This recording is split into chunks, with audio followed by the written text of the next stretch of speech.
The defining characteristic of early 21st century manufacturing was the single-minded pursuit of hyper-automated productivity. Entire facilities were designed to function as flawless, high-speed machines. But this relentless optimization for throughput came with a hidden structural cost. By stripping away excess inventory to run perfectly timed, lean supply chains, the global network lost its shock absorbers. When a global shock hits, the brittleness of that design is exposed. A single delay at a major port or a brief factory closure quickly cascades down the line, halting production globally and leaving shelves empty. That systemic failure forced an evolutionary correction in how we engineer supply chains. Planners realized that speed without stability is an operational liability. The objective shifted. Instead of treating manufacturing as a mechanism designed purely for maximum output, the focus pivoted to building networks capable of absorbing disruptions, operating within ecological limits, and actively supporting the human workforce. Running a factory at maximum velocity is no longer the competitive ideal. Survival today requires solving a multi-objective optimization problem. Balancing these opposing forces, factory output, ecological constraints, and human endurance, cannot be done by intuition alone. It requires a strict mathematical framework. In advanced systems engineering, this integral equation optimizes modern production environments. First, we isolate P, representing productivity, accounting for throughput and machine uptime. This is the metric the system maximizes. But that maximum output is deliberately constrained by E and W, energy consumption and waste. These variables must be aggressively minimized to respect strict planetary boundaries and resource limitations. Finally, the equation includes F, representing fatigue. This introduces a hard ceiling into the math, ensuring human operators are never pushed past safe ergonomic or cognitive thresholds. A human manager cannot manually calculate the perfect, fluctuating balance of these conflicting metrics across thousands of active machines. That computation requires a specific technological solver, the digital twin. Digital twins operate as closed-loop, parallel environments that architect the future of industrial production through constant synchronization with the factory floor. Let's look at how this virtual system handles the first variable, maximizing productivity. A standard simulation is a static snapshot. A true digital twin relies on a continuous, two-way stream of industrial IoT sensor data, ensuring the virtual model reacts exactly like its physical counterpart in real time. This live synchronization enables parallelism. While the physical factory runs, the digital twin generates virtual scenarios side by side to test alternative futures without affecting live operations. If a sudden storm shuts down a major shipping lane, logistics teams inject that shock into the virtual model. They test alternate transport routes and map the exact impact on assembly schedules before issuing a single real-world command. That exact same logic scales down to the level of an individual machine on the factory floor, enabling predictive maintenance. By ingesting live thermal signatures and vibration frequencies, the system compares current performance against historical decay curves. It identifies microscopic anomalies and forecasts a component failure weeks before it actually breaks. Maintenance crews can then replace a specific bearing during a scheduled shift change. The physical asset lasts longer, and the assembly line never stops unexpectedly.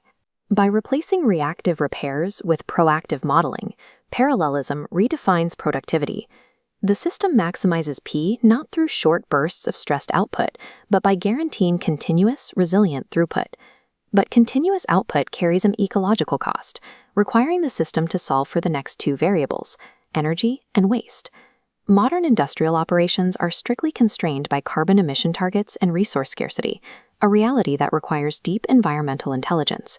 To manage this, engineers use digital product passports embedded within the digital twin.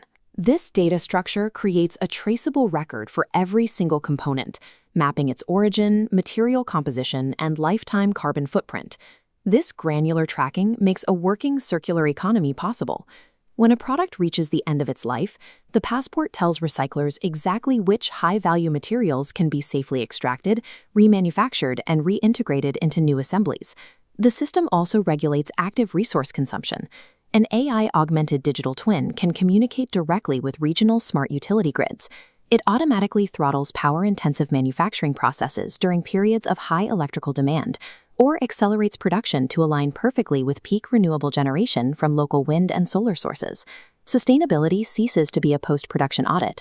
By minimizing energy and waste within the mathematical model, ecological efficiency becomes a hard-coded operational parameter. The final constraint is fatigue. Earlier industrial models treated human operators as easily replaceable components. Current engineering principles position human capital as a protected, critical asset. To calculate this, the virtual environment incorporates a digital human model. The digital twin expands to ingest live kinematic and biometric data directly from the workforce. Using standardized assessments like the Rapid Upper Limb Assessment, the system translates physical movements into actionable data. It instantly identifies actions that place excessive physical strain on the lower back and shoulders.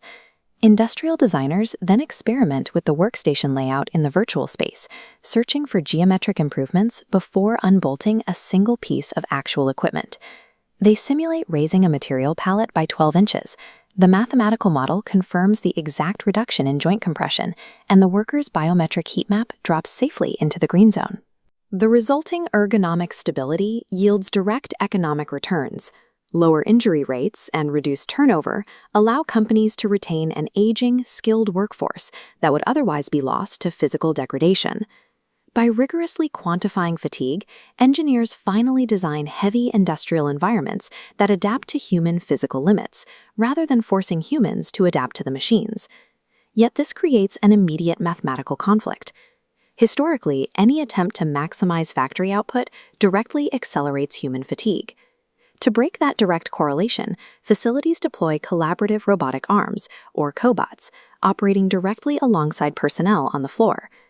Because the digital twin maintains a synchronized spatial map of the entire area, it computes an invisible, dynamic safety envelope around the human worker. This allows the machine to safely adapt its speed and trajectory in real time. The hardware absorbs the heavy lifting, the highly repetitive motions, and the awkward physical angles, driving the fatigue variable down. Relieved of the physical toll, the human operator dedicates their focus entirely to complex problem-solving, custom assembly logic, and strict quality control, keeping overall productivity high. By intelligently dividing the labor, worker safety and system throughput are successfully decoupled. They cease to be conflicting interests and begin operating in a stable symbiosis. We return to the complete equation. Performance depends on the weighting applied to these variables based on sustainability goals.